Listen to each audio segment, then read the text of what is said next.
निम्नलिखित में से कौन सा विद्वान आर्यों के तिब्बत होम थ्योरी से संबंधित है? तो इसका राइट आंसर है सी, दयानंद सरस्वती संबंधित हैं। अगला क्वेश्चन है, बौद्ध धर्म महायान और हीनयान में किस शासक के शासनकाल के दौरान विभाजित हुआ था? ये विभाजित हुआ था कनिष्क के शासनकाल में। चौथी बौद्ध संगति भी कनिष्क के शासनकाल में हुई थी। आप साथ ही साथ इसे भी ध्यान रखेंगे। अगला क्वेश्चन है, जब इब्न बतूता भारत आया था तो उस समय दिल्ली सल्तनत का शासक कौन था? तो इब्न बतूता जब भारत आया था तो दिल्ली का शासक मोहम्मद बिन तुगलक था। अगला क्वेश्चन है, मध्यकालीन भारत में निम्नलिखित में से किसने पहली बार युद्ध में तोपों का इस्तेमाल किया था? तो इसका राइट आंसर है ए, बाबर के द्वारा सबसे पहली बार युद्ध में तोपों का इस्तेमाल किया गया था। अगला प्रश्न है, ब्रिटिश भारत की राजधानी किस वर्ष कलकत्ता से दिल्ली स्थानांतरित की गई? तो ब्रिटिश भारत की राजधानी दिल्ली स्थानांतरित हुई कलकत्ता से 1911 में। अगला क्वेश्चन है, निम्न में से किस भारतीय को ब्रिटिश राजतंत्र द्वारा नाइटहुड की उपाधि दी गई थी लेकिन जलियांवाला बाग नरसंहार के बाद उन्होंने इसे वापस कर दिया? इसका राइट आंसर है सी, रविंद्रनाथ टैगोर ने। अगला प्रश्न, औपनिवेशिक भारत में अंग्रेजी शासन के विरुद्ध अपनी सक्रियता के लिए प्रसिद्ध एक प्रमुख पख्तून अहिंसक आंदोलन खुदाई खिदमतगार के संस्थापक निम्नलिखित में से कौन थे? इसका राइट आंसर है डी, अब्दुल गफ्फार खान। इन्हें खुदाई खिदमतगार भी कहते थे। ये लाल कुर्ती दल के नेता थे, खान अब्दुल गफ्फार खान। अगला क्वेश्चन, वर्ष 1932 में महात्मा गांधी ने ब्रिटिश सरकार के भारत की निर्वाचन प्रणाली को जातिगत आधार पर पृथक करने के फैसले के विरोध में किस जेल में भूख हड़ताल की थी? तो ये जेल था यरवदा जेल, जो कि पूना में है। अगला क्वेश्चन देखते हैं, वर्ष 1915 के किस महीने में महात्मा गांधी ने नस्लवादी शासन के खिलाफ अपने सफल आंदोलन के बाद आखिरकार दक्षिण अफ्रीका से वापसी की थी? इसका राइट आंसर है ए, 9 जनवरी 1915 में गांधी जी वापस आए थे इंडिया। 60वां क्वेश्चन है, वर्ष 1930 में आयोजित गोलमेज सम्मेलन के संबंध में सही विकल्प चुने। तो इसका सही विकल्प है बी, डॉक्टर बी.आर. अम्बेडकर ने सभी तीनों सम्मेलनों में भाग लिया था। अगला प्रश्न, निम्नलिखित में से कौन सा ज्वालामुखी के सबसे विस्फोटक प्रकार का उदाहरण है? तो सबसे विस्फोटक प्रकार का उदाहरण कॉल्डेरा कुंड ज्वालामुखी का है। अगला क्वेश्चन है, निम्नलिखित में से कौन सा हिल स्टेशन यानी पर्वतीय पर्यटन स्थल मध्य हिमालय में स्थित है? तो ये दार्जिलिंग में स्थित है। Right answer is B. अगला प्रश्न है, किस भारतीय राज्य में भूसी झील स्थित है? भूसी झील स्थित है महाराष्ट्र में। अगला प्रश्न है, बायोमास का पिरामिड एक आरेख है जो खाद्य श्रृंखला के प्रत्येक स्तर पर जनसंख्या को दर्शाता है। इसके अनुसार उच्चतम बायोमास के साथ आधार पर अपना स्थान ग्रहण करता है या करते हैं? तो इसका राइट आंसर है, आइए इसका ऑप्शन देखते हैं। ये किसके अनुसार आधार ग्रहण करता है? तो इसका राइट आंसर है ए, उत्पादक यानी प्लांट, पेड़ पौधे। अगला क्वेश्चन, वन संरक्षण के संदर्भ में नौदन्य आंदोलन 1984 में डैश के द्वारा शुरू किया गया था? तो इसका राइट आंसर है Vandana Shiva, D is right option.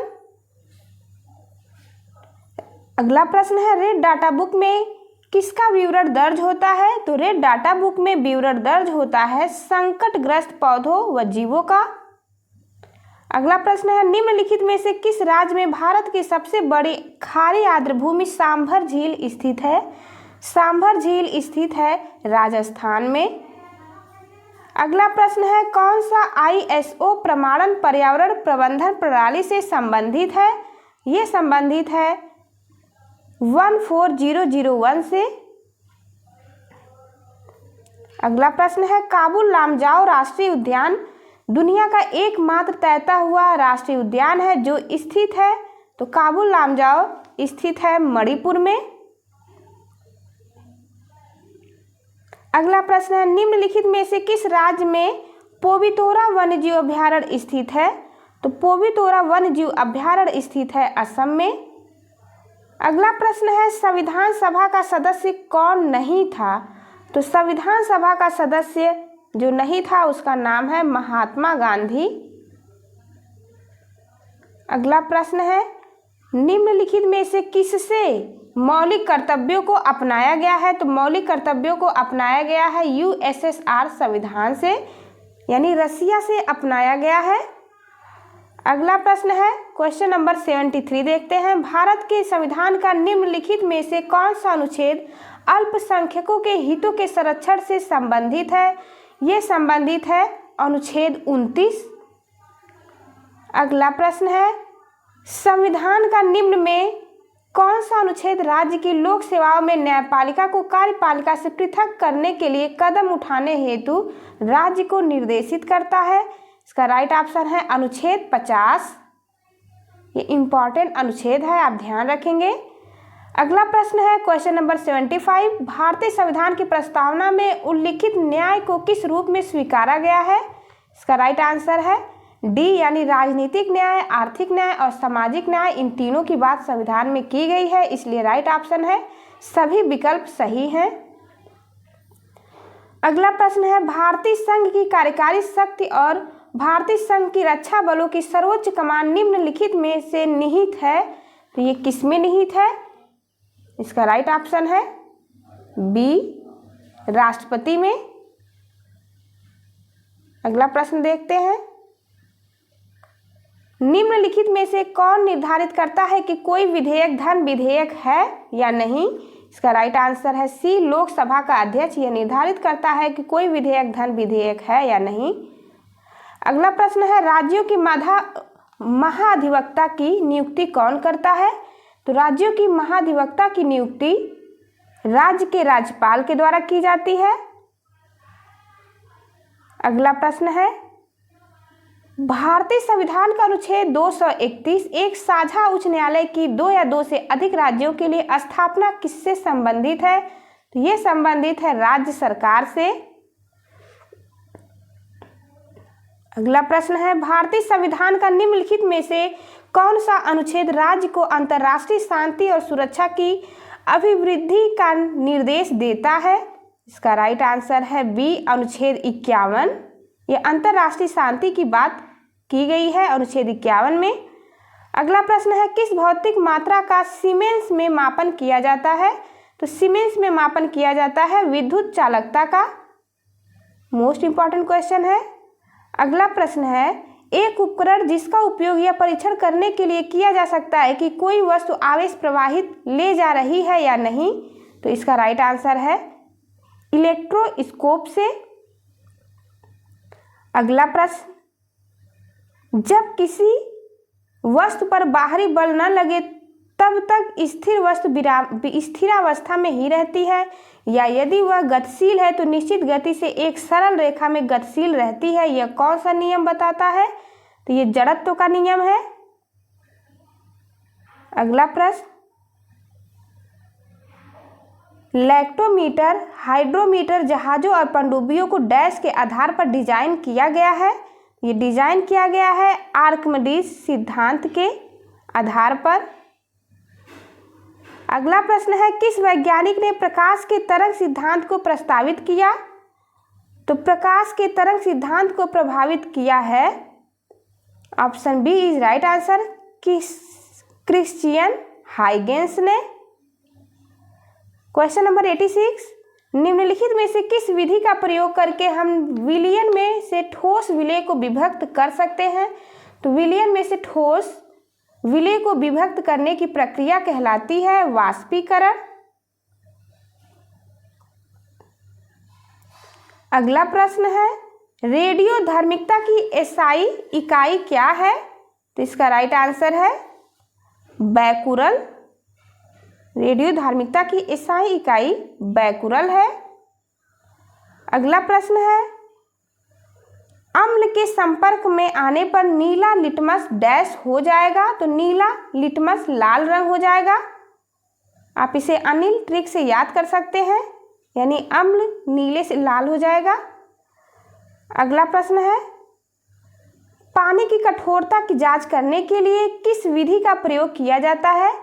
तो पानी की कठोरता की जांच करने के लिए साबुन से झाग बनाना, इसी विधि का प्रयोग किया जाता है। अगला प्रश्न है, टेफ्लॉन नामक ब्रांड नाम किस बहुलक का प्रतिनिधित्व करता है?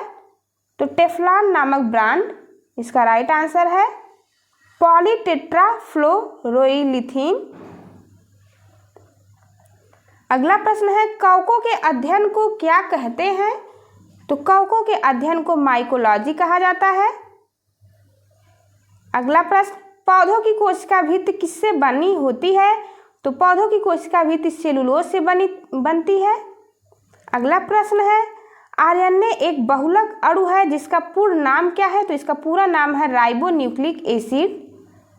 अगला प्रश्न है, मानव शरीर में उस एंजाइम का नाम बताइए जो कार्बोहाइड्रेट को तोड़ने में मदद करता है। इसका राइट ऑप्शन है एमाइलेज, यानी डी इज राइट आंसर।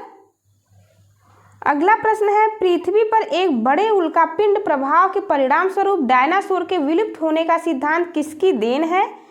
तो ये दी गई है लुइस अल्वारेज के द्वारा, ये सिद्धांत दिया गया है। क्वेश्चन नंबर 96, निम्नलिखित में से कौन सा एक बहुकोशिकीय जीव नहीं है? तो बहुकोशिकीय जीव नहीं है, right option is D paramecium. यह बहुकोशिकीय नहीं बल्कि एक कोशिकीय जीव है। अगला प्रश्न है, निम्नलिखित में से किसमें खुला नाड़ी संबंधित तंत्र होता है? इसका राइट आंसर है एक काकरोच में खुला नाड़ी तंत्र होता है। अगला प्रश्न है, एक वयस्क मानव के पास कितने कैनाइन दांत होते हैं? तो वयस्क मानव के पास 4 कैनाइन दांत होते हैं जो चीरने और फाड़ने के काम आते हैं। अगला प्रश्न है, मानव रक्तचाप के संबंध में निम्नलिखित में से कौन सा कथन सही नहीं है?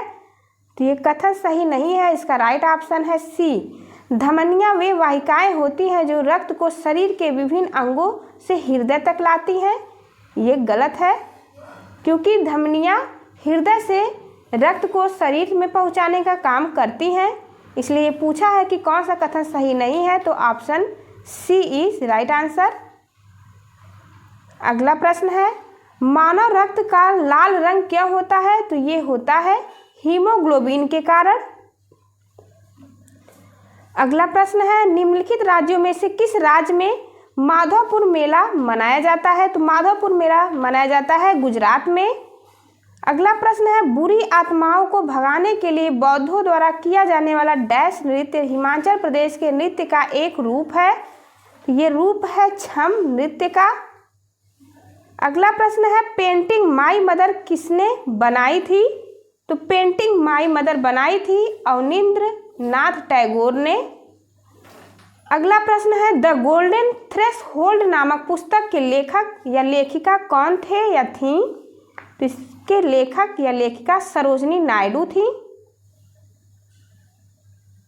अगला प्रश्न है, 11 जुलाई को प्रत्येक वर्ष डैश के रूप में मनाया जाता है। तो 11 जुलाई को विश्व जनसंख्या दिवस मनाया जाता है, 7 अप्रैल को विश्व स्वास्थ्य दिवस मनाया जाता है और 5 जून को पर्यावरण दिवस मनाया जाता है, 22 मार्च को जल दिवस मनाया जाता है। आप चारों को ध्यान रखेंगे, चारों मोस्ट इंपॉर्टेंट है। अगला प्रश्न है, निम्नलिखित में से किसने भारत रत्न लेने से इनकार कर दिया था? तो भारत रत्न लेने से इनकार किया था मौलाना अबुल कलाम आजाद ने। अगला प्रश्न है, लोना शब्द का प्रयोग किस खेल में किया जाता है? तो लोना शब्द का प्रयोग कबड्डी के खेल में किया जाता है। अगला प्रश्न है, स्वतंत्र भारत की टीम के प्रथम टेस्ट क्रिकेट कप्तान कौन थे? इनका नाम था लाला अमरनाथ। अगला क्वेश्चन है, भारतीय कृषि अनुसंधान परिषद यानी ICAR का राष्ट्रीय केला अनुसंधान केंद्र कहाँ स्थापित किया गया है? ये स्थापित हुआ है तिरुचिरापल्ली तमिलनाडु में। केला का अनुसंधान केंद्र स्थापित हुआ है, आप ध्यान रखेंगे। वेलमकन्नी एक तीर्थ स्थल है जो तमिलनाडु के डैश जिले में स्थित है। ये स्थित है नागपट्टिनम में। D is right option. अगला प्रश्न है, बिहार में आजाद दस्ता सक्रिय रहा, तो बिहार में आजाद दस्ता सक्रिय रहा, इसका राइट ऑप्शन देखते हैं। सी, भारत छोड़ो आंदोलन के दौरान आजाद दस्ता सक्रिय रहा बिहार में। अगला प्रश्न है, डॉक्टर राजेंद्र प्रसाद को 9 अगस्त 1942 को गिरफ्तार करके भेजा गया, तो इन्हें भेजा गया बांकीपुरम जेल में। अगला प्रश्न है, निम्नलिखित में से कौन सा भारत के बिहार राज्य में यूनेस्को विश्व धरोहर स्थल है? इसका राइट ऑप्शन है ए, महाबोधि विहार। ये यूनेस्को विश्व धरोहर स्थल में शामिल है। अगला प्रश्न है, कैबिनेट मिशन प्लान के अनुसार राज्यों की ग्रुपिंग में बिहार को किस ग्रुप में रखा गया है? ये रखा गया है ग्रुप ए में बिहार को। अगला प्रश्न है, निम्नलिखित नदियों में से कौन बिहार का शोक के रूप में कुख्यात है? तो कोसी नदी को बिहार का शोक कहा जाता है क्योंकि यह वहाँ पे बाढ़ लाने का काम करती है, इसलिए इसे बिहार का शोक कहते हैं। अगला प्रश्न है, फरवरी 2023 में पासपोर्ट जारी करने की पुलिस सत्यापन की प्रक्रिया में तेजी लाने हेतु विदेश मंत्रालय द्वारा शुरू की गई मोबाइल एप्लीकेशन का नाम क्या है? तो इस मोबाइल एप्लीकेशन का नाम है एम पासपोर्ट पुलिस ऐप। अगला प्रश्न है, फरवरी 2023 में मोसी 2 सैन्य अभ्यास किन देशों के बीच आयोजित किया गया? ये आयोजित हुआ था चीन और रूस के बीच, मोसी 2 युद्ध अभ्यास। अगला प्रश्न है, फरवरी 2023 में भारत ने किस देश के साथ द्विवार्षिक प्रशिक्षण अभ्यास डस्टलिक 2023 के चौथे संस्करण का आयोजन किया? तो डस्टलिक युद्ध अभ्यास होता है भारत और उज्बेकिस्तान के बीच। अगला प्रश्न है जो कि सेकेंड लास्ट क्वेश्चन है, फरवरी 2023 में यूएस चैम्बर्स ऑफ कॉमर्स द्वारा जारी इंटरनेशनल आईपी इंडेक्स में 55 प्रमुख भारतीय अर्थव्यवस्थाओं में भारत का क्या स्थान है? तो इसका राइट आंसर है बी, 42वां स्थान है भारत का।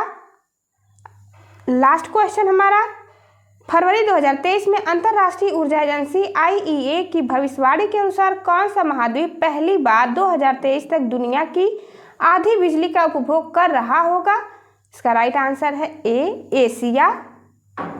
Thank you for watching. चलिए मिलते हैं आपसे अगली वीडियो में, तब तक के लिए नमस्कार।